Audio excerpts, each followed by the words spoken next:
Hello বন্ধুরা, SHM বাংলায় আপনাকে স্বাগতম।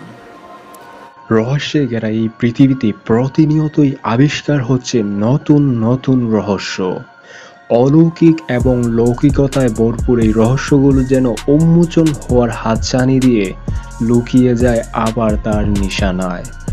সম্প্রতি কিছু গবেষক ডেড সি স্ক্রল নামক এক প্রাচীন বইয়ের রহস্য উন্মোচন করতে সক্ষম হয়েছেন। এর আগে আমি আরও দুটি প্রাচীন রহস্যময় বই নিয়ে আলোচনা করেছি, আপনারা চাইলে দেখতে পারেন, ডিসক্রিপশন বক্সে লিংক দেওয়া আছে। আর আমি আজকে আপনাদের সাথে রহস্যময় প্রাচীন বই ডেড সি স্ক্রল নিয়ে আলোচনা করব। তো আর দেরি না করে চলুন শুরু করা যাক আজকের পর্ব। পাণ্ডুলিপি শব্দটার অর্থ হলো বই বা পুস্তক।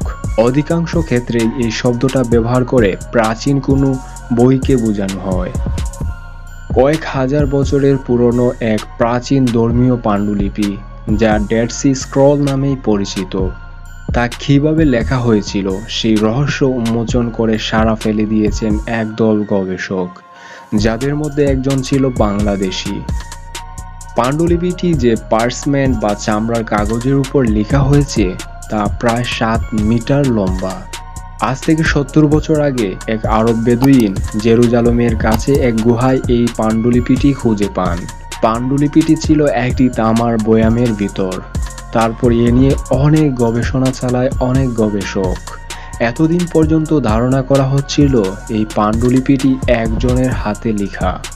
কিন্তু নেদারল্যান্ডের গ্রোনিনগেন বিশ্ববিদ্যালয়ের গবেষকরা আর্টিফিশিয়াল ইন্টেলিজেন্স প্রযুক্তি ব্যবহার করেন এবং এই পাণ্ডুলিপির লেখা বিশ্লেষণ করে দেখতে পান একজন নয়, আসলে দুজন মিলে এই পাণ্ডুলিপিটি লিখেছিলেন। গবেষণাটি চালান ওই বিশ্ববিদ্যালয়ের 3 গবেষক।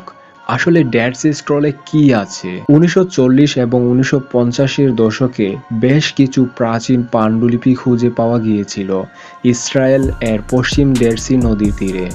পাণ্ডুলিপিটি লেখা হয়েছিল পার্চমেন্ট বা ঘুটানো চামড়ার উপর।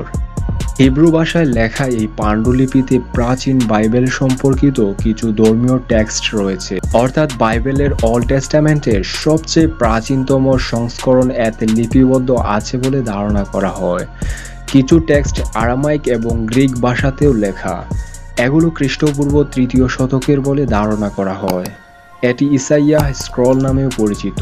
ডেড সি স্ক্রলের মধ্যে পাওয়া পাণ্ডুলিপিগুলোর মধ্যে সবচেয়ে বিখ্যাত হচ্ছে এই ইসাইয়াহ স্ক্রল। এটিতে 2টি ভাগে বিভক্ত 54টি কলাম রয়েছে, কিন্তু এই 2 ভাগের লেখা প্রায় হুবহু একই রকম। এজন্যই এতকাল গবেষকরা ধারণা করেছেন পাণ্ডুলিপিটি একজনের হাতেই লেখা। মারুফ-ডালি আরও জানান, এই স্ক্রল বা পাণ্ডুলিপির অসংখ্য ছিন্নভিন্ন অংশ গুহায় পাওয়া গেছে, তবে এর মধ্যে সবচেয়ে বড় স্ক্রলটি ছিল 7 মিটার দীর্ঘ। এছাড়াও এই পাণ্ডুলিপিকে ঘিরে অনেক রহস্যই রয়েছে যা এখনও মীমাংসা হয়নি।